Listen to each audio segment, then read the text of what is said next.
with the stress test out of the way, let's jump to the next topic. Now, this was a BNN article, and it was really interesting that the tagline was the second largest country in the world is running out of land. And yeah, I'll put the link here. I should actually throw it in the chat so you guys can take a look at this one here.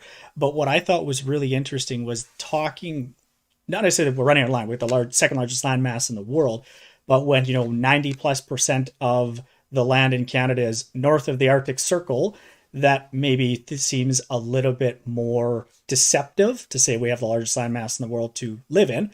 But what basically the gist of the article was the lack of building for what buyers are wanting to buy and the inability to build what buyers want to buy. So in Toronto, this was from last year, and I think you could say these numbers will follow through very much through the rest of the country, but about 60% of all home sales were single family homes.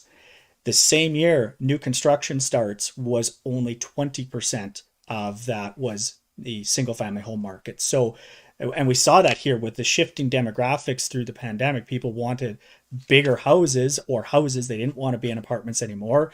And now we were already in a situation where we were low in inventory for those. And that's what has caused this absolute skyrocket in single family homes. So Bart, while you jump on that, I'll put this in the chat group here so people can read this article real quick. That's a great idea. I'm going to let you know, you're cutting a little bit in and out for me. It's blaming my internet connection. Okay. I think I got most of it. If the chat is having trouble hearing me, let me know and I will switch to, I'll try and find a better connection. But I'm going to play with a couple of buttons right now just to see if I can't make it better.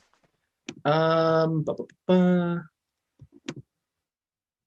good. I believe I may have made it worse. As well as Sojourner, yes, I think you are 100% right talking about how sometimes the federal government thinks Canada is made up only Ontario and Vancouver. I couldn't agree more that sometimes you do see that where policy gets focused on those two centers there. So there is the article there. You guys can check that one out if you want to read that. But that was the article. So it's not just the feds that run into this. Everything is Toronto and Vancouver. I mean, this Bloomberg article, I think, is real proof of that issue. We're not really running out of land to build houses on. We're running out of land near Toronto. We're running out of land near Vancouver. Speaking of land, I should say I'm standing on Treaty 4 territory right now. But Regina has plenty of place to still be built. Saskatoon has plenty of place to still be built. And yet we still have a lot of the same problems where we are not building a lot of single family homes. And yeah, Toronto's hemmed in with the Green Belt. Vancouver, you got hemmed in with a lot of physical boundaries, the US border, mountains, and a very large ocean. So that makes things difficult. But not even that. I mean, just look at Regina. If you want to build a single family home close to downtown, that isn't an option. There was a offer that I wrote on a place where likely sale price was going to be about $300,000 to knock down a house because of the neighborhood. It's only 5 minutes from downtown. For those not from our area, $300,000 for a piece of land is an awful lot of money. That would be more equivalent to probably $1 million, $1.5 million in a Toronto or a Vancouver just to knock down a house. So yeah, we can't build single family homes, and we've got a culture that people would like to live in a house with the fenced in yard for the dog and the kids and things like that. And even maybe more so in Canada and probably Saskatchewan, our province, than other areas of the world.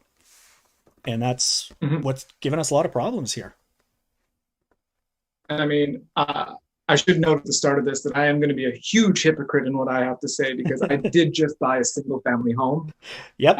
However, I did join a co-op and my front yard is now being used to communally grow vegetables that I'll share with other people. So, a little bit less on the hypocrisy side.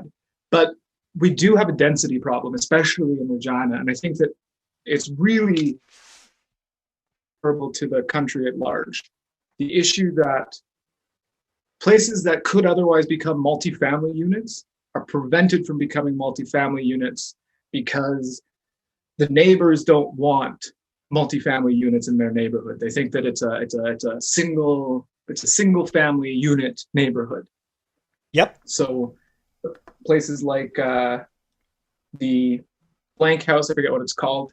It had a heritage property designation, gave it some legal protections against any modifications, and an attempt to make a very nice building in a very good location home to more than one family got swatted down, not because the owner didn't want it, but because the neighbors thought that it would be inappropriate.